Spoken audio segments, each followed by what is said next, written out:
malam satu suro, beberapa tahun lalu, aku bersama kelima temanku, Heru, Andri, Nandu, Kumar, dan Nisa, mengunjungi Keraton Solo.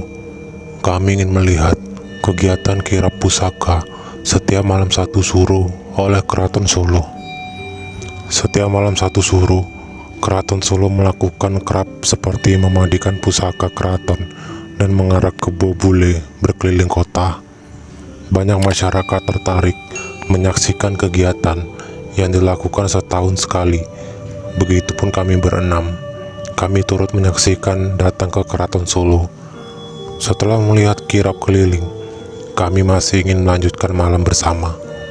Sekedar berkeliling kota Solo atau sepedaan di alun-alun kota.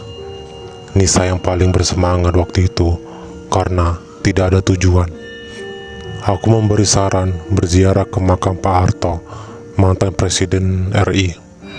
Makam Pak Harto berada di daerah Gunung Lawu.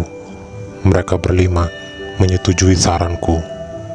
Pukul 1 dini hari, kami berangkat dari kota Solo ke Matesi, makam Pak Harto. Di tengah perjalanan, kami dikagetkan dengan segerombolan pemuda yang membahayakan semua pengendara kendaraan bermotor. Para pemuda itu mengayunkan sebatang bambu pada pengendara yang lewat. Ada mobil yang berhenti dan memilih untuk putar balik. Saat melewati mereka, terlihat seorang pemuda tergeletak di jalan. Entah apa sebabnya, kami juga tidak tahu, karena tidak terhenti menanyakannya.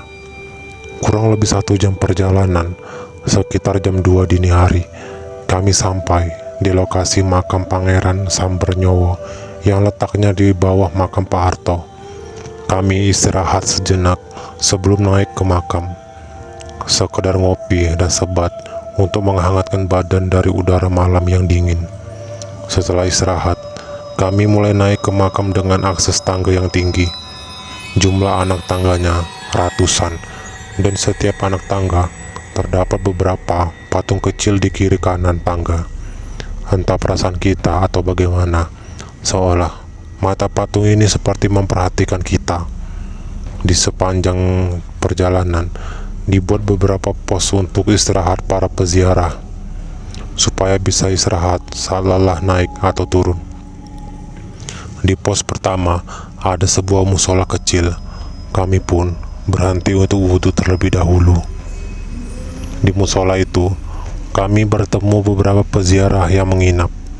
Saat aku, Heru, dan Andri berada di tempat wudhu, dari jauh, Nisa melihat sesosok pocong yang melayang di atas kita bertiga yang sedang berwudhu. Awalnya, hanya nampak seperti kain putih terbang. Lama-lama, terlihat jelas bentuk pocong. Nisa ingin berteriak pada kami, namun suaranya tidak bisa keluar. Dia hanya diam membisu, menahan rasa takutnya. Sebenarnya, Nisa tidak memiliki kepekaan melihat makhluk halus. Tapi, karena saat itu Nisa sedang datang bulan, maka makhluk halus menampakkan diri padanya yang masih bau darah.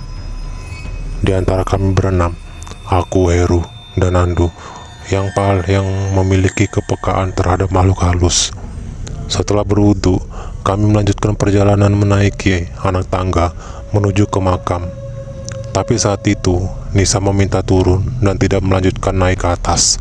Sepertinya dia terlalu takut, karena tidak tega melihat Nisa yang seorang wanita turun sendirian di tempat ini. Maka Andri berinisiatif menemani Nisa. Ternyata Kumar juga ikut turun, karena dia juga takut. Nandu pun turut ikut, karena merasa bajunya kotor akibat mabuk perjalanan. Akhirnya mereka berempat turun kembali. Tinggal aku dan Heru kembali melanjutkan perjalanan naik ke makam. Aku dan Heru berjalan pelan menaiki tangga ke atas. Entah karena udara malam yang dingin ditambah pepohonan yang rimbun di kiri kanan jalan, nafas kami terasa sesak. Atau mungkin mereka mengerumuni kita, karena pada jam itu makhluk halus akan beredar. Kita berdua tetap melanjutkan perjalanan, naik dengan nafas yang tak tersengal lelah dan sesak. Di tengah perjalanan, kita bertemu 3 orang bapak-bapak yang berjalan turun. Aku mencoba menyapa mereka yang lebih tua, tapi mereka tidak menjawab sapaanku dan hanya melirik kami dengan tatapan aneh. Aku dan Heru hanya berlalu ke atas melewati bapak-bapak tadi.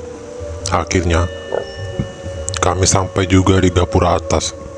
Tiba-tiba, tercium bau sangat harum seperti wangi 1000 bunga. Aku dan Heru memasuki gapura itu. Terdengar pondok kecil untuk istirahat peziarah. Kita bertemu beberapa peziarah lain yang berasal dari Klaten yang sedang istirahat di pondok tersebut. Kita sedikit berbincang-bincang dengan para peziarah itu. Tak terasa, waktu sudah pukul 3 pagi. Para peziarah menyarankan kami segera ke makam untuk berziarah sebelum waktu subuh. Kita pun mendengarkan saran mereka dan segera berpamitan untuk menuju ke makam yang letaknya di atas pondok itu. Saat memulai lagi menaiki anak tangga, kita urungkan sejenak langkah kaki kita karena melihat seorang wanita tua digandeng seorang pemuda akan turun dari makam. Kita pun memberi jalan terlebih dahulu. Wanita tua itu berjalan turun dan tiba-tiba berhenti di depanku dan Heru dan bertanya kepadaku, "Kamu asalnya dari mana, nak?" "Dari Sragen, Bu." "Sudah berapa kali ke sini?" "Sudah yang kedua kali, Bu." "Oh gitu. Pada mau ziarah toh, silakan naik. Berdoa yang benar, semoga doanya diterima. Pada sehat selamat." "Iya, Bu, terima kasih." Aku dan Heru melanjutkan naik ke atas makam. Walaupun sebenarnya aku masih bingung campur kagum terhadap wanita tua tadi. Aku yakin beliau bukan wanita tua biasa. Di balik senyum lembutnya nampak kewibawaannya yang kuat dan warna aura yang terang terpancar dari tubuhnya. Sesampainya di makam, aku berusaha berdoa dengan khusyuk, tapi perasaanku tidak tenang. Memikirkan keempat temanku yang tidak ikut naik ke makam. Benar saja, perasaanku menandakan hal yang kurang baik untuk teman-temanku di bawah. Karena Andri ingin naik juga ke makam untuk ziarah. Andri membujuk Nisa yang masih ketakutan untuk naik ke atas lagi. Nisa akhirnya mau naik lagi, tapi dalam perjalanan tiba-tiba Nisa nangis sesugukan dan memegang Andri kuat-kuat. Andri tidak begitu menyadari bahwa mereka berdua sudah dikerumuni makhluk halus yang begitu banyak. Berbeda dengan Nisa yang sensitif karena sedang datang bulan. Walaupun sebenarnya Andri juga takut, tapi dia terus memberanikan diri demi Nisa, wanita yang dia sukai. Bulu kuduk Andri meremang, kakinya lemas, dicampur bingung dan khawatir pada Nisa yang masih menangis sambil menutup matanya. Andri memutuskan mengajak Nisa turun kembali karena keadaan yang tidak memungkinkan untuk ke atas menuju makam. Mereka turun dengan rasa takut yang amat sangat. Tak beda jauh dengan Nandu. Nandu yang merasakan badannya masih kotor dan sadar tidak seharusnya naik ziarah ke makam. Nandu memutuskan untuk sekadar jalan-jalan tak jauh dari sekitar makam. Nandu berjalan-jalan dan menemukan jalan setapak. Karena penasaran, dia mengikuti jalan setapak tadi dan menemukan gerbang putih yang sudah tertutup semak serta tanaman rambat. Nandu mengintip dari balik pintu gerbang besi tua itu. Dia melihat sebuah rumah tua beranyaman bambu dan beratap daun belarak, daun kelapa. Karena tidak akses untuk masuk, Nandu untuk berjalan turun lagi dan ke parkiran menemui Kumar yang tidur. Kembali ke aku dan Heru. Setelah selesai berdoa, kita segera turun karena sudah ditunggu teman-teman yang lain. Kami merasa saat berjalan terus menyusuri anak tangga seperti tiada beban, terasa seperti terbang dan tidak merasakan lelah sedikit pun. Mungkin saja karena arah turun. Tepat azan salat subuh, kami berenam sudah berkumpul di parkiran. Saat itu, Nisa langsung menceritakan apa yang dilihatnya kepada kami semua. Nisa mengatakan melihat pocong di tempat wudhu tadi. Nisa juga memberitahukan makhluk apa saja yang mengerumuni dia dan Andri saat naik kembali. Waktu itu, Nisa melihat beberapa makhluk halus seperti genderuwo sampai makhluk hitam tinggi besar setinggi pohon besar, serta melihat sebuah makam yang besar dan panjang di sisi kiri arah jurang. Nando juga tak mau kalah. Dia menceritakan rumah anyaman bambu yang ia lihat. Karena penasaran dengan perkataan Nando, kami mengecek tempat yang dimaksudkannya. Tapi kami tak menemukan jalan setapaknya, apalagi rumah. Aku juga sempat bertanya pada mereka berempat, apakah melihat ketiga bapak-bapak yang kami sapa sebelumnya turun.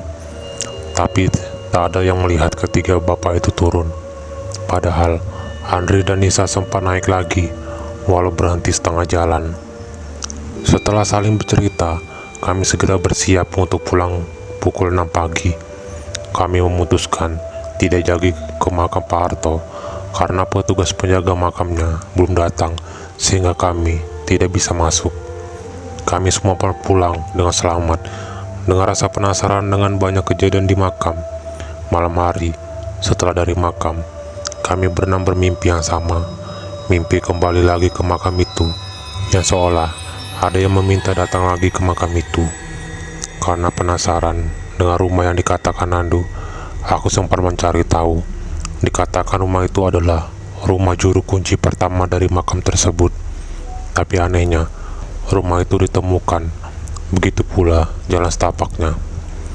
Dikatakan pula, apabila berziarah ke makam tersebut dengan niat yang baik, juga dengan doa yang sungguh-sungguh, maka keinginannya akan terpenuhi.